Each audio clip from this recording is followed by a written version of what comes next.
មកដល់ពេលនេះតើតំបន់របស់បងប្អូនប្រជាកសិករទាំងអស់គ្នាមានភ្លៀងធ្លាក់ញឹកញាប់ដែរឬទេមានជួបបញ្ហាបាញ់ស្មៅហើយស្មៅមិនងាប់ឬងាប់មិនល្អឬងាប់ហើយឆាប់ដុះមកវិញដែរឬទេថ្ងៃនេះខ្ញុំបាទសូមណែនាំផលិតផលថ្មីមួយឈ្មោះ Isoc ជំរាបសួរបងប្អូនប្រជាកសិករទាំងអស់គ្នាខ្ញុំបាទឈ្មោះបញ្ញរិទ្ធជាបុគ្គលិករបស់ក្រុមហ៊ុន G ថ្នាំកសិកម្ម Cambodian Champion Agrochemical Isoc នេះគឺជាផលិតផលដែលបាននាំចូលមកចែកចាយនៅក្នុងប្រទេសកម្ពុជាមុនគេដោយក្រុមហ៊ុន Cambodian Champion Agrochemical តាំងពីឆ្នាំ2023មកម្ល៉េះ Isoc មានការពេញនិយមប្រើប្រាស់នៅតាមបណ្ដាខេត្តជាច្រើនដូចជាខេត្តបាត់ដំបងខេត្តបន្ទាយមានជ័យខេត្តឧត្តរមានជ័យ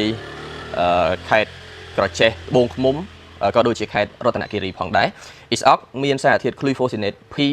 Sodium ដែលមានប្រសិទ្ធភាពខ្លាំងជាង Glyphosate ធម្មតាទ្វេដងការប្រើប្រាស់តិចជាងការកម្ចាត់ស្មៅបានល្អជាងនិងច្រើនប្រភេទជាងក្រៅពីនោះ Isoc ក៏មានសុវត្ថិភាពកាន់តែខ្ពស់ចំពោះដីចំពោះដំណាំនិងចំពោះអ្នកប្រើប្រាស់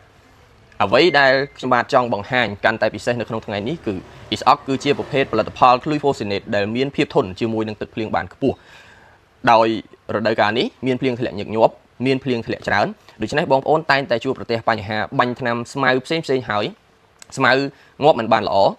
ឬក៏ងាប់ហើយឆាប់ដុះមកវិញដូច្នេះសូមបងប្អូនងាកមកប្រើប្រាស់ប្រភេទផលិតផលរបស់ក្រុមហ៊ុន Cambodian Champion យើងដែលមានឈ្មោះថា Isoc បញ្ជាក់ឡើងវិញថា Isoc នេះមានសារធាតុ Glyphosate P Sodium ដែលមានប្រសិទ្ធភាពខ្លាំងជាង Glyphosate ធម្មតាទ្វេដង Glyphosate P Sodium នេះត្រូវបានប្រើប្រាស់នៅក្នុងដំណាំសំខាន់ដូចជាដំណាំទុរេនដែលមានប្រសិទ្ធភាពខ្ពស់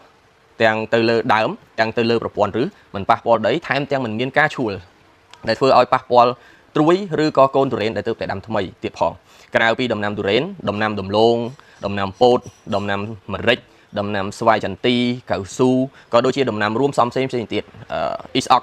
មានប្រសិទ្ធភាពកាន់តែពិសេសថែមទាំងសុវត្ថិភាពចំពោះដំណាំទាំងអស់នោះផងដែរដើម្បីធានាបានថាបងប្អូនប្រជាកសិករទាំងអស់គ្នាមិនភ័ន្តច្រឡំផលិតផលដតៃជាមួយ Isoc នៅលើទីផ្សារបងប្អូនអាចកំណត់សម្គាល់បានដោយ logo Champion ឬក៏ពែងក្រហមនៅលើផ្លាករបស់ផលិតផលឬក៏បងប្អូនប្រជាកសិករទាំងអស់គ្នាអាចតាក់ទងមកក្រុមហ៊ុន Cambodian Champion យើងខ្ញុំបានតាមរយៈលេខទូរស័ព្ទ095 9 1 6និងមួយខ្សែទៀត097 8 3